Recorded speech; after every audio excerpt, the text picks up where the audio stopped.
Curso La Fe de Jesús. Lección número 4. El origen del pecado. La primera pregunta dice: ¿dónde y cuándo comenzó el pecado? Apocalipsis capítulo 12, versículos 7 al 12 dice: después hubo una gran batalla en el cielo. Miguel y sus ángeles luchaban contra el dragón, y luchaban el dragón y sus ángeles. Pero no prevalecieron, ni se halló ya lugar para ellos en el cielo. Y fue lanzado fuera el gran dragón, la serpiente antigua, que se llama Diablo y Satanás, el cual engaña al mundo entero. Fue arrojado a la tierra, y sus ángeles fueron arrojados con él. Entonces oí una gran voz en el cielo que decía: ahora ha venido la salvación, el poder y el reino de nuestro Dios y la autoridad de su Cristo, porque ha sido lanzado fuera el acusador de nuestros hermanos, el que los acusaba delante de nuestro Dios día y noche. Y ellos le han vencido por medio de la sangre del Cordero y de la palabra del testimonio de ellos, y menospreciaron sus vidas hasta la muerte. Por lo cual, alegraos, cielos, y los que moráis en ellos. Ay de los moradores de la tierra y del mar, porque el diablo ha descendido a vosotros con gran ira, sabiendo que tiene poco tiempo. El pecado comenzó en el cielo, cuando hubo una gran batalla en el cielo. Miguel y sus ángeles luchaban contra el dragón. Miguel es un nombre que significa quien es como Dios, o el que es igual a Dios. ¿Quién es ese que es igual a Dios? ¿Quién es el único que es como Dios y que es igual a Dios? Jesús. Jesús y sus ángeles luchaban contra el dragón. ¿Quién es el dragón? El versículo 9 dice que esa misma serpiente antigua que se llama Satanás, Diablo. Hubo una batalla en el cielo. Jesús contra el enemigo, contra Satanás. Allí comenzó el pecado. Ahora, ¿en quién se originó el pecado? Es la segunda pregunta. Dice la Biblia en el libro de Ezequiel, en el capítulo 28, versículos 14 al 17. Tú, querubín, grande protector, yo te puse en el santo monte de Dios. Allí estuviste en medio de las piedras de fuego, te paseabas. Perfecto eras en todos tus caminos, desde el día que fuiste creado hasta que se halló en ti maldad. A causa de la multitud de tus contrataciones, fuiste lleno de iniquidad y pecaste, por lo que yo te eché del monte de Dios y te arrojé de entre las piedras del fuego. Oh querubín protector, se enalteció tu corazón a causa de tu hermosura, corrompiste tu sabiduría a causa de tu esplendor. Yo te arrojaré por tierra delante de los reyes, te pondré para que miren en ti. ¿En quién se originó el pecado? La Biblia lo describe como un querubín.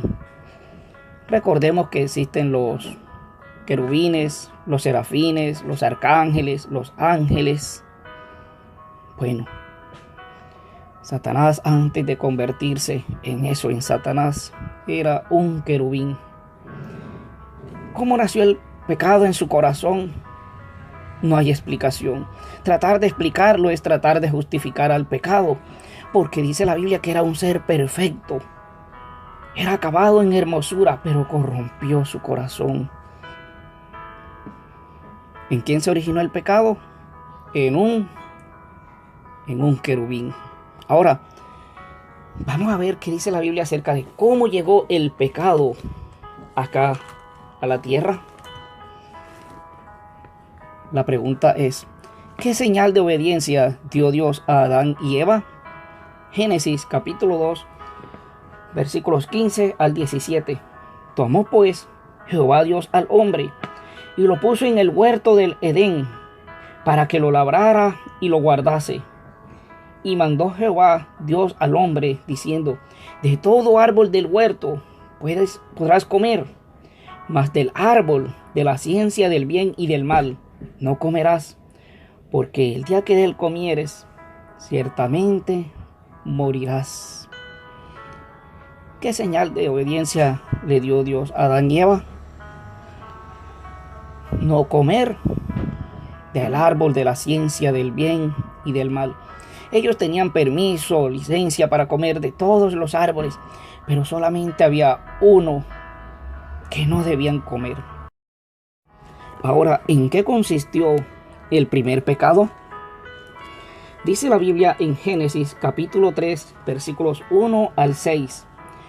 Pero la serpiente era astuta más que todos los animales del campo que Jehová Dios había hecho, la cual dijo a la mujer: ¿con que Dios os ha dicho, no comáis de todo árbol del huerto?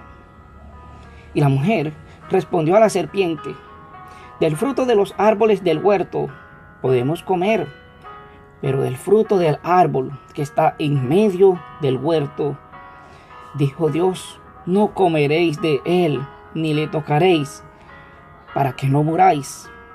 Entonces la serpiente dijo a la mujer: no moriréis, sino que sabe Dios que el día que comáis de él, serán abiertos vuestros ojos, y seréis como Dios, sabiendo el bien y el mal.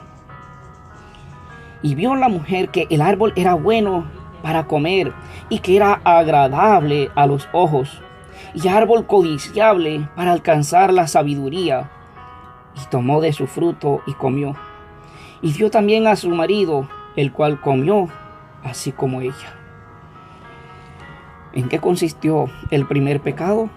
Dios le había dicho a Adán y Eva: no coman del árbol de la ciencia del bien y del mal. Pero ellos comieron. Satanás utilizó como medium o como intermediario a una serpiente y engañó a Eva. ¿En qué consistió el primer pecado? En desobediencia. Desobedecieron el mandato divino. En eso consistió el primer pecado. Ahora, sería bueno hasta este momento definir qué es pecado. Bueno, vamos a leer en la Biblia, en el libro Primera de Juan, en el capítulo 3, versículo 4. Todo aquel que comete pecado infringe también la ley, pues el pecado es infracción de la ley. ¿Qué es pecado? Infringir la ley, transgredir o desobedecer la ley de Dios, violar la ley de Dios. Eso es pecado. Ahora, ¿a quién se somete el pecador? Primera de Juan, en el capítulo 3, versículo 8, dice: el que practica el pecado es del diablo, porque el diablo peca desde el principio. Para esto apareció el Hijo de Dios, para deshacer las obras del diablo. ¿A quién se somete el pecador? Al diablo. Cuando insistimos en vivir y en seguir en pecado, desobedeciendo a Dios, nos estamos sometiendo al enemigo. ¿Y cuál es el resultado final? Dice la Biblia en el libro de Romanos, en el capítulo 6, versículo 23, porque la paga del pecado es muerte, mas la dádiva de Dios es vida eterna en Cristo Jesús, Señor nuestro. La paga del pecado es muerte. Esa es la consecuencia final del pecado. Todos morimos. Algún día falleceremos, pero como consecuencia del pecado. Pero el texto dice que tú y yo tenemos esperanza Dice, más la dádiva o el don, lo que Dios te ofrece, lo que Dios me ofrece, es vida eterna en Cristo Jesús. Todos somos pecadores, pero en Cristo podemos ser lavados, limpiados de nuestros pecados y podemos tener vida eterna. ¿Qué debo hacer? Dice la Biblia en el libro de Santiago, en el capítulo 4, versículo 7. Resistid pues al diablo y huirá de vosotros. Resistir al diablo. ¿Pero cómo? Dice, someteos pues a Dios. Necesitamos someter nuestra vida a Dios, nuestros corazones a Dios, e entregar nuestras vidas al Señor. Solos no podemos, pero con Jesús en el corazón podemos vencer cuando llegan las tentaciones. ¿Qué más debemos hacer? Romanos en el capítulo 6, versículo 12, dice la palabra del Señor: no reine pues el pecado en vuestro cuerpo mortal, de modo que lo obedezcáis en sus concupiscencias. No transigir, no convivir con el pecado, que no reine el pecado en nuestros cuerpos, en nuestras vidas. Debemos apartarnos de todo aquello que es pecado, de todo aquello que nos lleva a desobedecer a Dios. ¿Qué más debemos hacer? Dice la Biblia en Romanos, en el capítulo 8, versículo 37. Antes, en todas estas cosas somos más que vencedores por medio de aquel que nos amó. Podemos vencer. Podemos vencer, pero con la ayuda de Jesús. Con la ayuda de Jesús. No sé cuál es tu pecado, no sé cuál es tu condición, no sé si en tu corazón hay orgullo, hay resentimientos, hay envidia. No sé si en tu corazón has cultivado un sentimiento de deslealtad, si le has fallado a tu familia, a tu esposa, a tu esposo, a tus amigos, si has cometido fraude, si has consumido vicios, si has consultado a los muertos, si le has sido infiel a Dios. Para ti y para mí hay esperanza. No necesitamos pagar la consecuencia final del pecado, que es la muerte eterna. En Cristo Jesús tenemos vida eterna.